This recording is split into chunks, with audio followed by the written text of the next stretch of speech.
now have 30 minutes and 30 seconds for rebuttal, and start with Representative Martin. Thank you very much. I think that, this discussion about the proper level of state spending, it needs to be addressed, because it's very easy for us to talk about exorbitant amounts of spending and to throw out numbers about, increase in general revenue funds of this billion or that billion. The reality, there's a lot that changes from year to year and from legislative session to legislative session that goes into the budget. Some things get moved into general revenue, some things get moved over to the transportation bond, and then therefore when you look at the spreadsheet, all of a sudden, boom, we've got a huge increase in spending in the general revenue. Well, really, in reality, it was something that was moving from one line to another, or there might have been federal increased funds for a particular thing. For example, the TAMP or welfare funding. That money funnels from the federal government through our general fund, so it looks like we are spending all of this money from state tax resources, and it's not the case. I'm not going to be able to debate anyone here on this number or that number, but what I can say that there's always going to be an example, no matter where you are, whether you're in the private sector or in the business sector, where you think that something could have been a more efficient decision, or we might have been able to do something, spend money a little better. The problem is, as Tabor says, well, let's just take a hatchet to the whole system and impose a formula that we know by the only state that's passed it and has had to live with it, that it doesn't work. And yes, the voters voted to suspend it for 5 years, and they're coming out, but a new poll that just was released in Denver this last week polled the people of Colorado, and in fact, a vast majority of people now want Tabor repealed completely, now that they've been able to get out from underneath it for 5 years. Thank you, Representative Martin. Senator West. Thank you. First, no federal dollars are reflected in the general fund budget. Those are very separate budgets. So the dollars that are listed for general fund spending are state of Maine tax dollars completely. Secondly, I just want to talk about the culture again.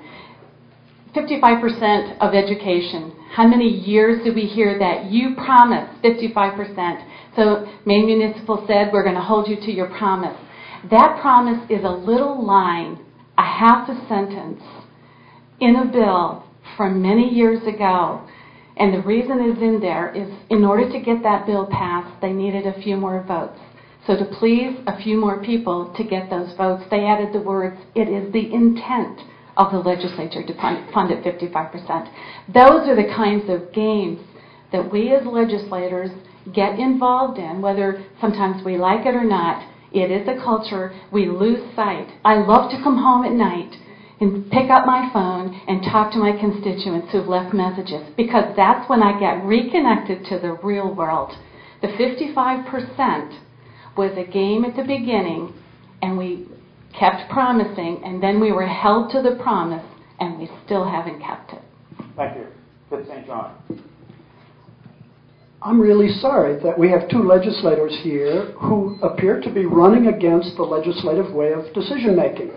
And I'm sorry that I'm actually not sorry that they were not able to persuade their colleagues in the legislature to adopt their vision of what level of service Maine people deserve.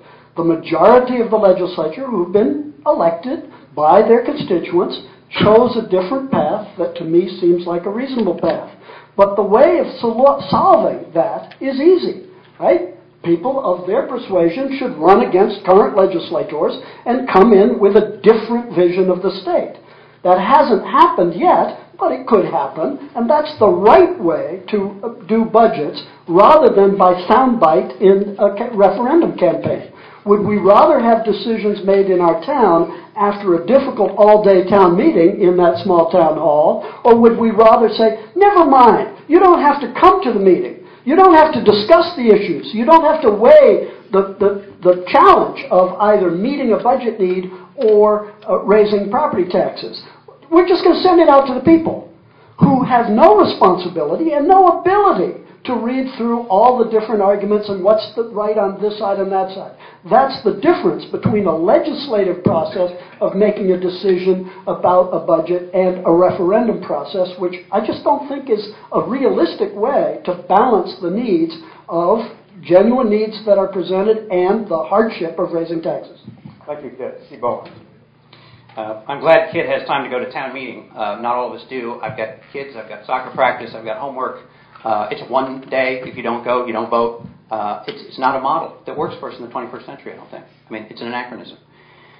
I want to go back to the question about the different legislative funding sources. Total expenditures, just to answer your question, grew in 1995 from $3.6 billion to $5.6 billion by 2003. 8 years, $2 billion in total spending.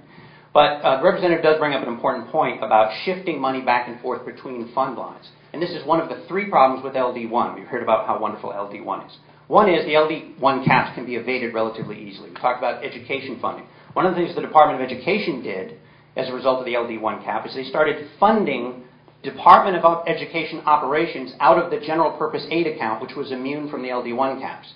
That account didn't count towards LD1. So what the department started doing is they started funding people working at the Department of Education office out of the pool of money that was supposed to go to the towns to evade the LD1 cap. That's why they did it. They admitted it.